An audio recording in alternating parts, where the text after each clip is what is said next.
Hello, నేను miss రావు. ISRO ప్రయోగించినటువంటి UOS-09 అనేటువంటి radar దాన్ని తీసుకెళ్ళడానికి PSLV-61ని ప్రయోగించారు. Polar satellite launch PSLV vehicle అది కరెక్ట్గా 2 రౌండ్లు సక్సెస్ అయింది, 3వ రౌండ్కి ఫెయిల్ అయిపోయింది. దానికి కారణం ఏంటి అనే దాని మీద ఇప్పుడు ఇస్రో ఒక రీసెర్చ్ వింగ్ని వేసింది. దాంట్లో సైంటిస్టులు ఉన్నారు, ఇంజనీర్స్ ఉన్నారు, అలాగే ఇస్రో నిపుణులు ఉన్నారు. వీళ్ళందరితో కూడినటువంటి ఒక ఫ్యాక్ట్ అనాలిసిస్ కమిటీని ఏర్పాటు చేసింది. FAC అంటారు దాన్ని, ఫ్యాక్ట్ అనాలిసిస్ కమిటీ. ఈ కమిటీ ఇప్పుడు అధ్యయనం చేస్తుంది అసలు ఎందుకు ఫెయిల్ అయింది. ఎన్నో శాటిలైట్ను పంపించారు ఇప్పటికీ. ఇది 101వ ఆపరేషన్. ఇది గతంలో 100 సార్లు ఇలాంటి ప్రయోగాలు చేశారు. సక్సెస్ రేటు 95 దాకా ఉంది. కానీ ఇప్పుడు ఎందుకు ఇది ఫెయిల్ అయింది అనే దాని మీద ఫ్యాక్ట్ అనాలిసిస్ కమిటీని ఏర్పాటు చేశారు. ఇది అధ్యయనం చేస్తుంది. వాస్తవంగా ఫెయిల్ కావడానికి అవకాశమే లేదు. ప్రాథమికంగా ఆ కమిటీ తెలిసింది ఏంటంటే, ఒక చిన్న నాజల్, ఆ నాజలు మిస్ అయిపోయింది, ఆ నాజల్ కారణంగానే తప్పుదావ పట్టింది అని చెప్పి అంచనా వేస్తున్నారు. యాక్చువల్గా ఎర్లీ మార్నింగ్ బయలుదేరింది అది PSLV-61. అది ఫస్ట్ స్టెప్, 2వ స్టెప్ సక్సెస్ అయింది, 3rd స్టెప్కి దారి మళ్ళిపోయింది. ఈ దారి మళ్ళటానికి నాజల్ అనేది మిస్ అయిపోయింది, చిన్న నాజల్ అనేది. ఆ నాజల్ లేని కారణంగానే PSLVకి ఇది తప్పుదావ పట్టింది అని చెప్పి ప్రాథమికంగా అంచనా వేస్తున్నారు. ఎట్ ద సేమ్ టైం ఈ నాజల్ మిస్ అవడానికి కానీ లేదా ప్రయోగం ఫెయిల్ అవడానికి కానీ కారణాలు ఏంటి అనే దాన్ని అన్వేషిస్తూ ఉన్నారు. ప్రాథమికంగా అయితే నాజల్ అని చెప్పి అనుకుంటున్నారు, కానీ దాన్ని ఇంకా ఫైనల్ చేయలేదు FAC ఫైనల్ చేయడానికి ఇప్పుడు అనేక అంశాలని పరిగణలోకి తీసుకుంటుంది. జనరల్గా గూఢాచర్యం అనేది భారతదేశం మీద జరుగుతుంది. ఈవెన్ సోషల్ మీడియాలో ఉండే ఇన్ఫ్లుయెన్సర్ను ఉపయోగించుకొని గూఢాచర్యం చేసి ISI ఏజెంట్లుగా వాళ్ళని మార్చి ఏ విధంగా పాకిస్తాన్ సమాచారాన్ని సేకరిస్తుందో మనకు తెలుసు.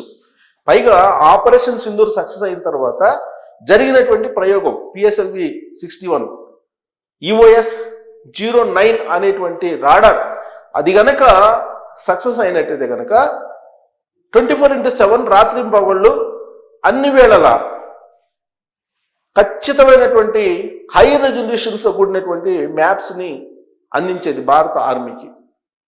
అది సక్సెస్ అయితే కనుక చైనా అలాగే పాకిస్తాన్కి సంబంధించినటువంటి ఆర్మీల కదలికలు, అలాగే ఆ 2 దేశాల్లో ఉండేటువంటి భౌగోళిక పరిస్థితులు, సరిహద్దులో ఉండేటువంటి సంచారం, ఇవన్నీ కూడా ఎప్పటికప్పుడు అది పసిగడుతుంది. అంత పవర్ఫుల్. ఇప్పటి వరకు అలాంటిది లేదు. ఆల్రెడీ ఉన్నాయి కొన్ని శాటిలైట్స్, కానీ వాటిని ఎన్హాన్స్ చేసి ఇప్పుడు UOS-09ని తయారు చేశారు. వాస్తవంగా గతంలో పంపించినటువంటి శాటిలైట్లు సక్సెస్ అయ్యాయి. ఇప్పుడు ఆల్రెడీ LOC వెంబడి నిఘా పెట్టున్నాయి అవి. కాకపోతే దానికంటే కూడా హై ఎండ్ ఫీచర్స్ తోటి దీన్ని తయారు చేశారు. ఈ హై ఎండ్ ఫీచర్స్ తోటి తయారు చేసింది దేనికి ఉపయోగపడుతుందంటే, మబ్బులు పెట్టినప్పుడు, మేఘావృతం అయినప్పుడు, రాత్రి వేళల్లో, అలాగే మంచు వేళల్లో, ఇలాంటి పరిస్థితుల్లో, ఏ పరిస్థితుల్లోనైనా కానీ హై రెజల్యూషన్ తోటి క్లారిటీగా ఉండేలాగా పిక్చర్స్ని అందజేస్తుంది అనమాట. అంటే LOC వెంబడి ఎలాంటి కదలికలు ఉన్నా ఇమీడియట్గా అలర్ట్ చేస్తుంది భారత ఆర్మీ, చిటుకుమన్నా. అది కనుక సక్సెస్ అయితే పాకిస్తాన్, చైనా ఖచ్చితంగా జాగ్రత్తగా ఉండాలి. ఇప్పుడైతే రాత్రి వేళల్లో కొన్ని మిస్ అయ్యే అవకాశం ఉంది, మబ్బులు పెట్టేటువంటి వేళల్లో కొన్ని మిస్ అయ్యేటువంటి అవకాశం ఉంది. ఇప్పుడు ఉన్నటువంటి శాటిలైట్స్ మనవి. దీన్ని C బ్యాండ్లోకి తీసుకెళ్ళి అక్కడ ఆర్బిటాల్లో ఉంచాలి అనుకున్నారు UOS-09ని. ప్లస్ C బ్యాండ్లో కూడా హై ఎండ్ ఫీచర్స్ తోటి ఉండేటువంటి రాడార్ ఇది. ఈ రాడారు శత్రు దేశాలకు సంబంధించినటువంటి ఇన్ఫర్మేషన్ని బాగా అలర్ట్గా ఇస్తుందన్నమాట. సో అందుకే బహుశా ఈ ఆపరేషన్ సింధూర్ సక్సెస్ అయిన తర్వాత పాకిస్తాను లేదంటే చైనా లేదంటే అమెరికా దేశాలు కుట్రబడినాయా?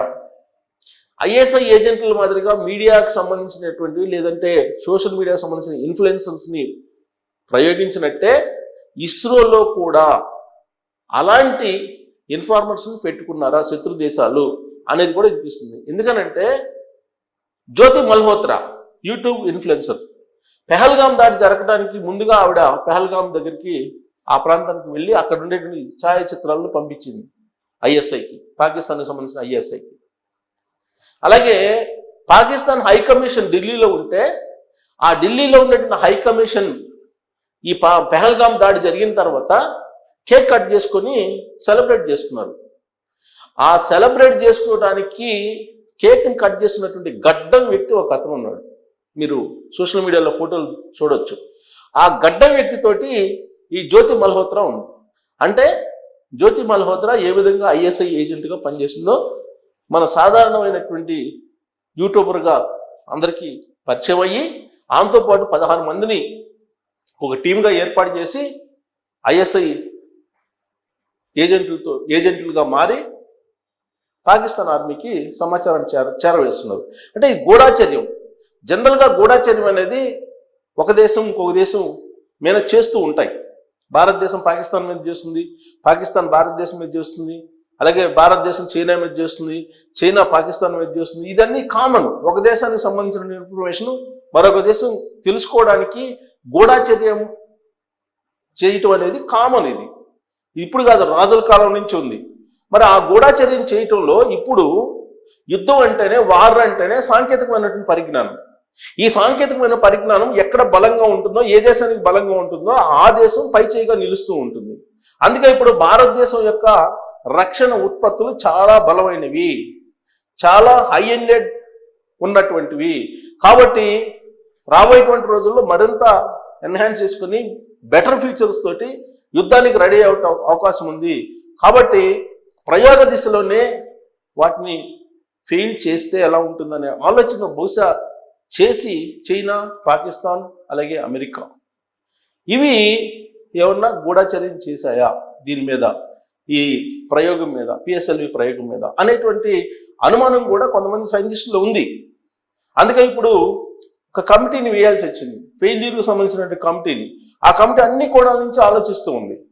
ఒక నాజల్ ఒక్కటే పోయింది అందుకే ఫెయిల్ అయిందని చెప్పి అనుకోవట్లేదు. ఇతరత్ర కారణాలు ఉన్నాయా, ఎక్స్టర్నల్ ఇష్యూస్ ఏమైనా ఉన్నాయా, లేదా ఇంటర్నల్ ఇష్యూస్ ఏమైనా ఉన్నాయా, వీటన్నిటి మీద కాన్సన్ట్రేషన్ చేస్తుంది. ఇప్పుడు ఉన్నటువంటి పరిస్థితుల్లో ఆపరేషన్ సింధు సక్సెస్ అయిన తర్వాత ప్రపంచంలో ఉండే అన్ని దేశాలు భారతదేశం వైపు చూస్తున్నాయి. ఇలాంటి పరిస్థితుల్లో ఇది ఫెయిల్ కావడం అనేది భారతదేశానికి కొంత ప్రతికూలమైనటువంటి పరిస్థితి. ఎందుకంటే భారతదేశం 75% సాంకేతిక పరిజ్ఞానంతో తయారు చేసినటువంటి రక్షణ ఉత్పత్తులనే ఆపరేషన్ సింధూర్లో ఉపయోగించి పాకిస్తాన్ మీద పైచేయి సాధించింది. ఇలాంటి సందర్భంలో ఎగుమతులు పెరిగాయి, భారత రక్షణ ఉత్పత్తుల ఎగుమతులు కూడా భారీగా పెరిగాయి. మరి ఇది ఫెయిల్ కావడం అనేది కొంత ప్రతికూలమైనటువంటి పరిస్థితి. దీని వెనక ఖచ్చితంగా ఇతర దేశాల యొక్క కుట్ర ఉండి ఉండవచ్చు అనేటువంటి అభిప్రాయానికి ఇస్రో కూడా వచ్చి ఉండవచ్చు. అందుకే FAC అవుతుంది, ఫ్యాక్ట్ అనాలిసిస్ కమిటీని. సో ఇది రాబోయే రోజుల్లో ఎలాంటి నివేదిక ఇస్తుందో చూడాల్సి ఉంది. బట్ మీరు విదేశీ కుట్ర ఉంటే కనుక ఎలా ఉండి ఉండవచ్చు అనే దాని మీద కామెంట్ చేయొచ్చు. Thank you.